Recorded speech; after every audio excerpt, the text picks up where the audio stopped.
ఈ రోజు వరకు కోవిడ్లో తప్పితే ఎప్పుడు థియేటర్ క్లోజ్ చేయరు. సినిమాలు రిలీజ్ ఉంటే సినిమాలు వేసుకోవాలనుకుంటారు ఎగ్జిబిటర్, మూసుకుంటే వాళ్ళకే నష్టం. ఆ రోజు ఆ మీటింగ్లో ఇంకొకటి కూడా నేను అండర్లైన్ చేసే వాళ్ళకి, 56 రోజులు మేము షూటింగ్లు ఆపాం, మేము ఏమీ సాధించలేకపోయాం. నిర్మాతలుగా ఏదైనా సాధించగలిగితే నిర్మాతలే సాధించాలి. ఎందుకు? ఎవ్రీవేర్ మేమే ఉంటాం కాబట్టి. మాకే ధైర్యం లేదు, మీరు ఎక్కడికి వెళ్ళి అవుతారో సాధ్యం కాదు అంటే వాళ్ళందరూ ఏకీభవించడం జరిగింది. తర్వాత స్ప్రెడ్ అయింది. డిస్ట్రిబ్యూటర్స్ మీటింగ్లో వాళ్ళు కాల్ తీసుకున్నారు, బంద్ వద్దు, బంద్ టాపిక్ లేకుండా వాళ్ళ ప్రాబ్లమ్స్ ఏమున్నాయో పెట్టండి. తర్వాత ప్రొడ్యూసర్స్ మీటింగ్ జరిగింది.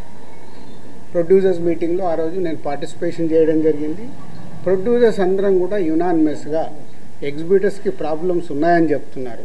అది మనం మాట్లాడుకొని వాళ్ళని ఎలా సాల్వ్ చేసి ముందుకు తీసుకెళ్దాం.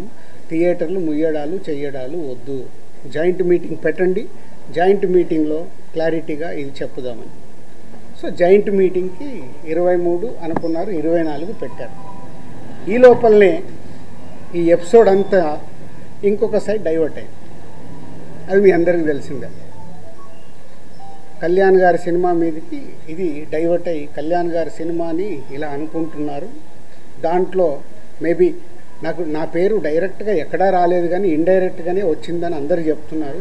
కళ్యాణ్ గారి సినిమా ఆపే దమ్ము ధైర్యం ఎవ్వడు ఆలోచించడు. ఎందుకంటే ఫస్ట్ థియేటర్లు బేసిక్గా ముయ్యరు. ఈ రోజు వరకు థియేటర్లు ముయ్యడం అనేది నా 30 ఏళ్ళ సర్వీస్లో నేను చూడలే. షూటింగ్లు ఆపుకున్నాం, ఎందుకు? మా బాధలు ఉన్నప్పుడు ఆపుకొని ఏదైనా సాల్వ్ చేసుకోవటానికి. కానీ థియేటర్లు ముయ్యడం అనేది ఈ రోజు వరకు జరగల.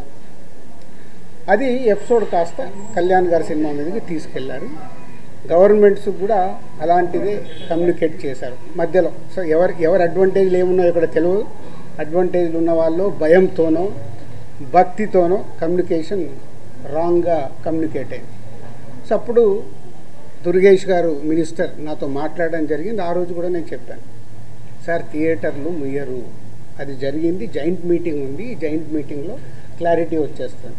జాయింట్ మీటింగ్తో అందరూ యునానిమస్గా ఒప్పేసుకొని క్లోజ్ చేశారు. బట్ ఈ లోపలనే గవర్నమెంట్ సైడ్ నుంచి గవర్నమెంట్కి వెళ్ళిన కమ్యూనికేషన్ వల్ల థియేటర్లు ఇట్లా కళ్యాణ్ గారి సినిమాని ఇలా టార్గెట్ చేస్తున్నారు, ఇలా అనేది ఒక రాంగ్ కమ్యూనికేషన్ అని నేను అనుకుంటున్నాను.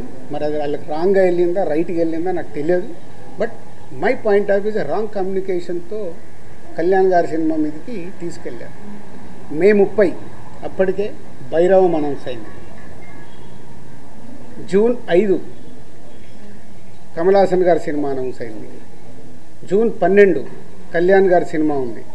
జూన్ 20 కుబేరా ఉంది. సో ఈ నెలంతా కంటిన్యూగా సినిమాలు ఉన్నాయి. అలాగే జూలై 4th మేము ముందు తమ్ముడు అనుకున్నాం, మన కింగ్డమ్ అనౌన్స్ చేశారు, దానికి మేము ఇంకా జూలైలో ఇంకో డేట్ చూస్తున్నాం. ఇలా జూన్, జూలై, ఆగస్ట్, సెప్టెంబర్ కంటిన్యూగా సినిమాల ఫ్లో ఉంది. ఈ టైంలో ఇండస్ట్రీని ఎలా మనం కాపాడుకోవాలి ఉన్న సినారియోలో ఏప్రిల్ మే అనేది is a main season for film industry. Total మనందరికీ తెలుసు ఏప్రిల్ మే టోటల్ థియేటర్లు మూతపడ్డాయి. మేబీ సినిమాలు సరైన సినిమాల్ని మనం ఆడియన్స్కి ఇవ్వక, ఐపీఎల్ వల్ల ఏ కారణం చేతైనా ఏప్రిల్ మే అనే కీ సీజన్, సినిమా ఇండస్ట్రీకి కీ సీజన్, సినిమాలు లేక మూతపడుతూ ఉన్నాయి థియేటర్లు. ఇవన్నిటికీ పరిణామాలు ఎక్కడి నుంచి ఎక్కడికి వెళ్ళాయి, అసలు లోపల ఏముంది, బయటికి వచ్చింది ఏంటి? మన శాస్త్రం ఉంది. చిన్నప్పుడు సార్ నేను పాము చూశాను ఒక ఆయన అంటాడు, పక్క ఆయన వెళ్ళి అరే ఆడికి పాము కాదు పడిగిప్పిందట అంటాడు. ఇంకొక ఆయన మూడో మనిషి దగ్గరికి వెళ్ళి పడిగిప్పడం మీద బాబు కాటేయడానికి కూడా వచ్చిందట అంటాడు. యాక్చువల్ మొదట ఆయన చూసింది పామునే, పడగైంది, పడగకెళ్ళి కాటు. అంటే ముగ్గురు మనుషుల్లో ఎంత కమ్యూనికేషన్లో వెళ్తుంది. లోపల థియేటర్ వాళ్ళు ఈస్ట్ గోదావరిలో మొదలైంది. ఇప్పుడు ఆ ఈస్ట్ గోదావరి మొదలైన ఆయన మొన్న ఒక దాంట్లో ఇంటర్వ్యూ కూడా ఇచ్చాడు. ఆ వ్యక్తి ఇంటర్వ్యూ కూడా ఇచ్చాడు, ఏం జరుగుతుంది ఏంటి ఇండస్ట్రీలు అని.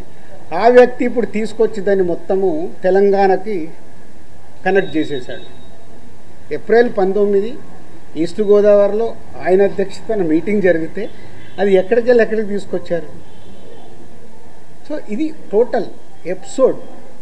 దీనికి ముందుగా నేను అందుకే దుర్గేష్ గారికి ముందు థ్యాంక్ చెప్పింది ఏంటంటే 9 రోజుల్లో ఎక్కడెక్కడో వెళ్తుంది. ఎందుకంటే సినిమా వాళ్ళకి రెండు ప్రభుత్వాలు చాలా ఇంపార్టెంట్.